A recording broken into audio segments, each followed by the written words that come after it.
ಬೆಳಗ್ಗೆ 5:30ಗೆ ಎದ್ದು ಏರೋಬಿಕ್ಸ್ ಕ್ಲಾಸ್ಗೆ ಹೋಗಿ ಆ ಕ್ಲಾಸ್ ಹೇಗಿರುತ್ತೆ ತೋರಿಸ್ತಾ ಇದ್ದೀನಿ. ಒಂದು ವಿಡಿಯೋ ಕ್ಲಿಪ್ಪಿಂಗ್ ಇದೆ ನೋಡಿ.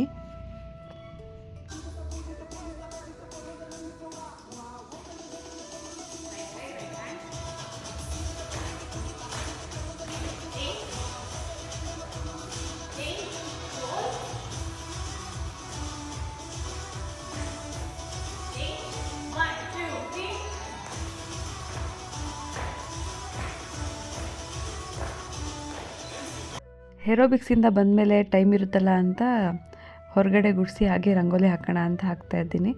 ನಾನೇನು ಈ ಕೆಲಸ ಮಾಡ್ತಾ ಇರಲಿಲ್ಲ, ಹೇಗಿದ್ದರೂ ಬರ್ತೀನಲ್ಲ, ಇನ್ನೂ ಟೈಮ್ ಇರುತ್ತೆ, ಯಾರೂ ಎದ್ದು ಇರಲ್ಲ ಅಂತ ಹೇಳಿ ಮಾಡ್ತಾಯಿದ್ದೀನಿ. ರಂಗೋಲಿ ಬರೋದೇ ನನಗೊಂದು 4-5 ಅಷ್ಟೇ, ತುಂಬ ಬರಲ್ಲ, ನೋಡಿ ನೋಡಿ ಬಿಡಬೇಕು. ಸೊ ಎಷ್ಟು ಬರುತ್ತೆ ಅದನ್ನೇ ರಿಪೀಟ್ ಹಾಕ್ತಾ ಇರ್ತೀನಿ. ಇವಾಗೇನು ರಂಗೋಲಿ ಡಿಸೈನ್ಸ್ ಎಲ್ಲ ಬಂದಿರುತ್ತಲ್ಲ, ಜಸ್ಟ್ ಅದು ಪ್ಲೇಟ್ಸ್ ಇಟ್ಟು ರಂಗೋಲಿ ಹಾಕಿ ಸ್ಪ್ರೆಡ್ ಮಾಡಿದ್ರೆ ಆಯಿತು. ಈಸಿ, ಯಾರಿಗೆ ಬರಲ್ಲ ಅವರು ಕೂಡ ಹಾಕ್ಬೋದು.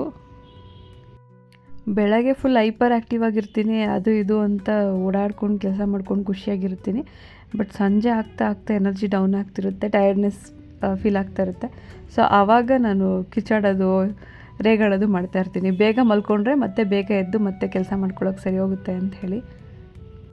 ಸಂಜೆ ವಿಶಾಲ್ ಮಾರ್ಟ್ಗೆ ಹೋಗಿದ್ವಿ, ಆ ವಿಡಿಯೋ ಕ್ಲಿಪ್ಪಿಂಗ್ಸ್ನ ಇಲ್ಲಿ ಆ್ಯಡ್ ಮಾಡಿದ್ದೀನಿ. ವೀಕೆಂಡಲ್ಲಿ ಹೋದರೆ ಆ ಬಿಲ್ಲಿಂಗ್ ಸೆಕ್ಷನಲ್ಲಿ ತುಂಬ ಕ್ರೌಡ್ ಇರುತ್ತೆ. ವೀಕ್ ಡೇಸಲ್ಲಿ ಹೋಗಬೇಕಿತ್ತು, ಬಟ್ ವೀಕೆಂಡಲ್ಲಿ ಹೋದ್ವಿ. ಸೊ ಏನೋ ಮನೆಗೆ ತೊಗೋಬೇಕಿತ್ತು ಅಂತ ಹೇಳಿ.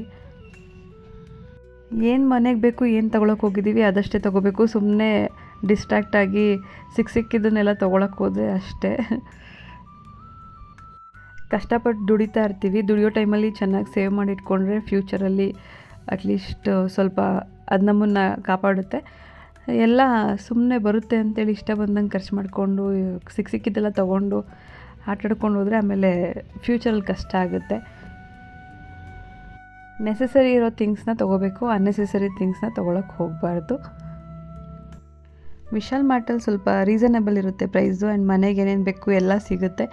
ಸೊ ಯಾರಾದರೂ ನಿಮ್ಮ ಮನೆ ನಿಯರ್ ವಿಶಾಲ್ ಮಾರ್ಟ್ ಇದ್ದರೆ ನೀವು ಕೂಡ ಹೋಗಿ ನೋಡಿ ತೊಗೊಳ್ಳಿ.